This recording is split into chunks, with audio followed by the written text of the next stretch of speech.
Hello friend, today I am going to discuss about the origin, the characteristics and the decline of the Harappan civilization.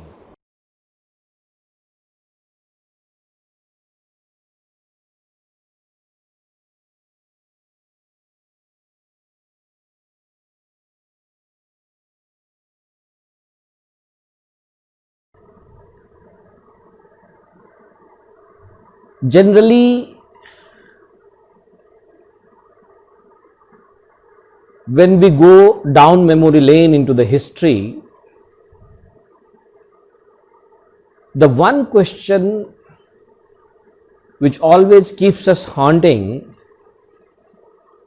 is why we should go so much deeper into the antiquity. Many of us sometimes feel kind of boredom, but then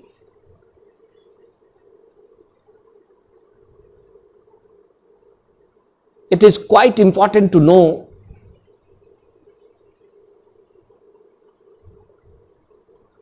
that most of our present issues or concerns of the present civilization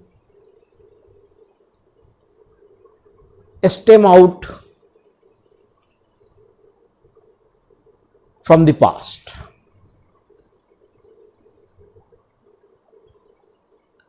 So, past is something like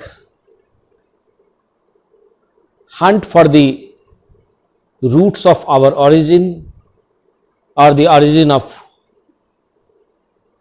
several problems which prevail in our society, polity or economy.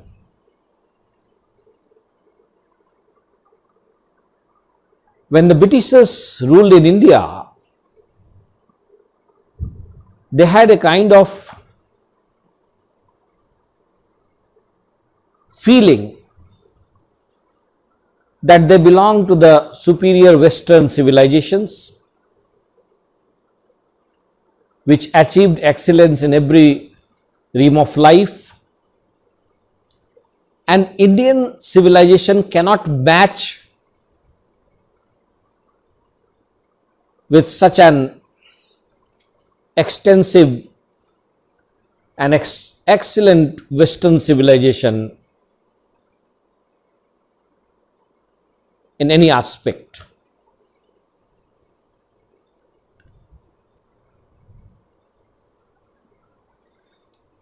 Had this civilization would not have come into the light, I do not know how many generations could have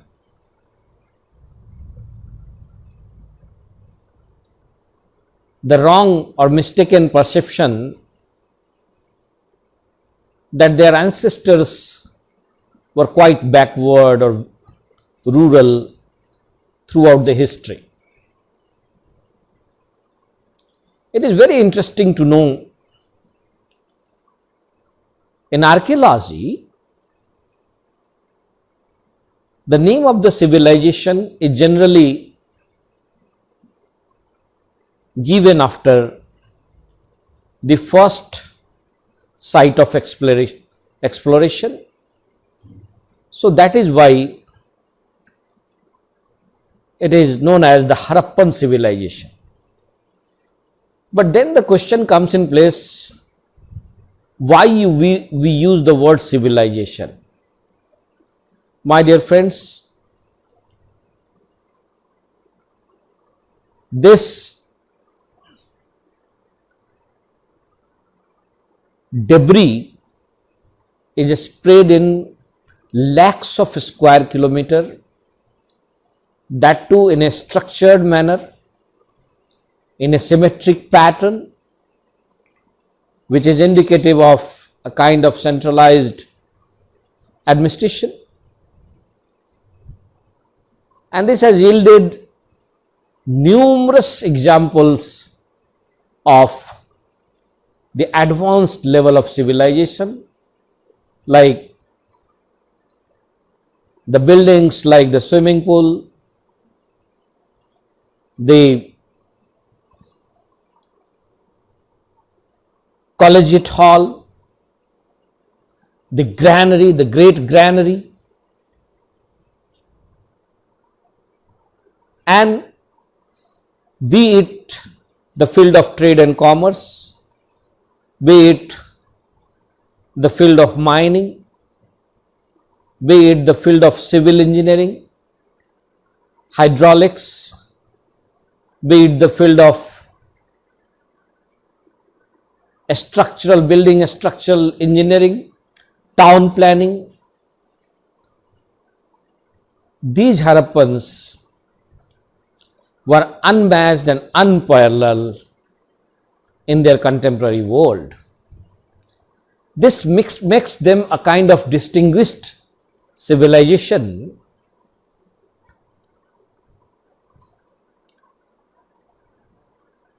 This is first of its kind civilization, Bronze Age civilization, which prevailed in India. As far as its origin is concerned, most of the scholars, they believe that Mehergarh, which shows the example of a kind of settled village life, yielded several examples of cotton farming and so many things, dates farming, settled agriculture. So there are many late Neolithic sites which had already been transforming into a kind of settled cities. They had the potential to transform into the big cities. Secondly,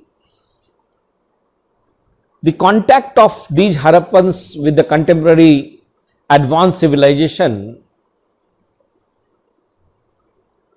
could have inspired them to speed up the rate of urbanization. And thirdly, the technological advancement and the skills they had earned could have played a vital role in the transformation of the Harappan cities. There could be many more things which would come after the deciphering of the scripts which could not be yet deciphered. It is very interesting to know how these Harappan cities came into the light. There was one person named Charles Masson, and he had the crust to visit all those sites where Alexander the Great visited in India. Out of his curiosity, he visited the city of Punjab, old Punjab, where Harappa is located. In Harappa, he found a huge debris. He thought that some contemporary civilization during the time of Alexander could have prevailed.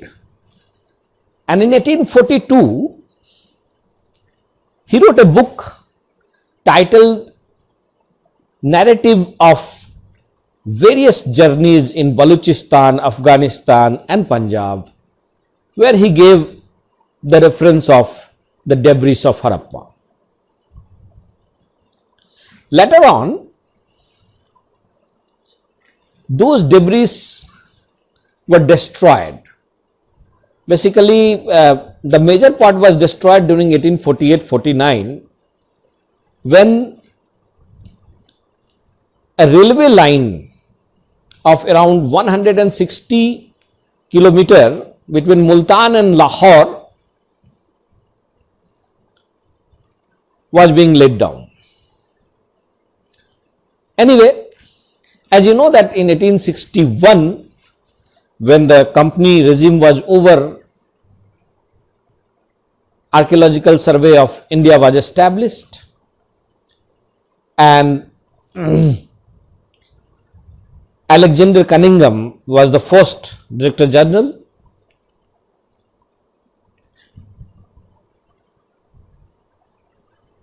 It is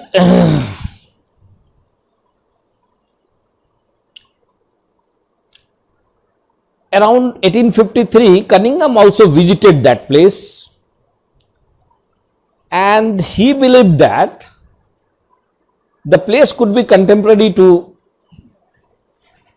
Buddhist regime.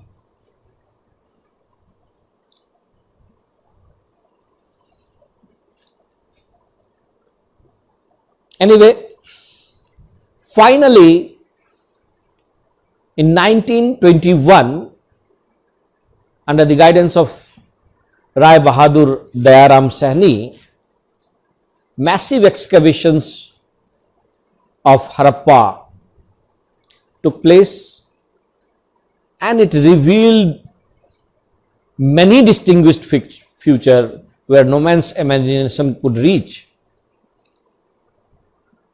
The very next year, Mohenjo-daro was excavated under the guidance of Rakhal Das Banerjee, and within 20 to 25 years, more than 20 sites were excavated under various scholars. If you look at the excavated sites so far, presumably there may be more than 2000 sites, but hardly hundreds could have been explored.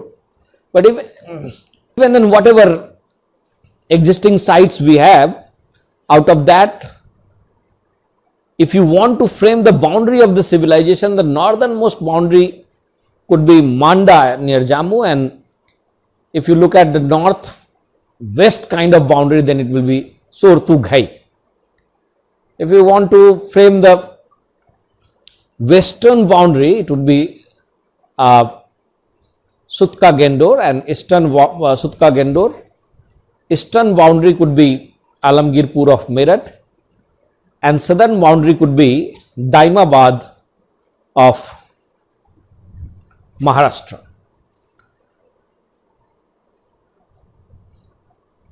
My dear friends, why this civilization was distinguished? If anybody asks you, what was the most distinguished feature? Basically, for two aspects, it was unmatched and unparalleled. One was the most modern kind of drainage system, which no contemporary civilization could achieve, and secondly, a vast town planning on a symmetrical pattern. It is very interesting to know that if you have the scripts deciphered, we could have unearthed a huge treasure about their society, economy, polity, or whatever religion. But in the absence of these things, it is very difficult to corroborate. But anyway, there are some characteristics for which this civilization will be remembered. This was a Bronze Age civilization, so a rich hoard of bronze you will find, but you won't find the use of metals like iron. This is also interesting. But then also such a huge civilization, they won't have a very strong military because we don't find any weapons in place like Egyptian or any other civilization. That is very bizarre kind of thing. Probably many scholars believe that they were the traders. Anyway, but then there are so many things they had, like they had a proper weight and a scale system, and probably it is believed that the multiplier of 16 comes from the Harappans. They had but as far as like any primary society, people will ask what is advanced there and how you can say it is advanced. If you see the city was totally walled city, and entire city was surrounded with the walls, and a special fortification was there. If you see the city was divided into two parts, the lower town and the citadel, and citadel was especially fortified, and it was placed on the higher platform. Appears that it could have been something like VIP quarter, and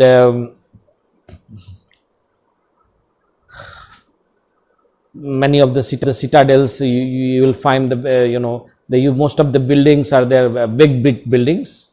So that is indicative of somewhere this was the coterie of rich people could have been staying there. Anyway, most of the civilizational sites are located on the river banks, and highest concentration have been found on the Ghaggar Hakra bed. Ghaggar Hakra bed, the dried up Saraswati. Many people make connection with the Saraswati. Ghaggar is the dry bed in India and Hakra in Pakistan. So that is the highest concentration belt.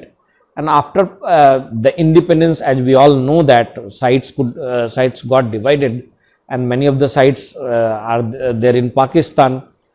Area wise, the largest site presently right on this date is Rakhi Gadi.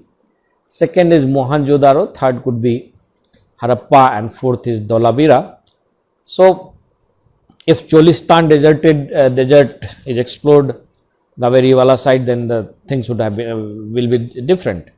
But anyway, this is the present scenario. And if you see the structure of the cities, they were properly well divided, fortified. Lower town was not fortified except Kalibangan, but most of the cities were fortified. If you look at, they had the flat roofs. These stairs were steep.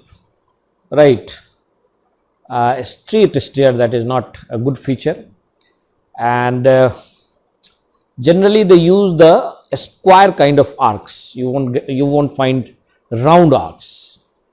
From Mohenjo-daro, we have also found the evidences of this plumb ball, and if you look at the cities. They were properly devised on the rectangular grid pattern. So there was the highway, there was the streets, there were the lanes, each intersecting each other, right? And there were roundabouts kind of thing. Then if you look at, there are many houses were double storied also. They had the granaries, they had they had the well defined drainage system. We have found many gas pipes, which is the modern phenomena. Toiletries like what we have today, and many wells have been found, especially in Dholavira. There are many step wells, and many scholars believe that Dholavira model should be replicated even in today's world everywhere in India.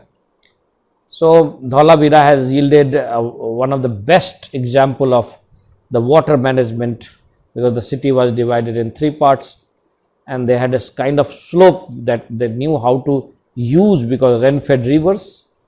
So they were best managers. And from Dholavira we have the stadiums, we have rock structured stadium, we have so many structures in stones, right? And if you look at from Mohenjo-daro, some unique features like the Pasupati seal, one god wearing headgear and then wearing this bangles in right hand, and then there are 4 animals: elephant, then buffalo, rhinoceros, and then so elephant is there, buffalo is there, tiger is there, rhinoceros is there, surrounding that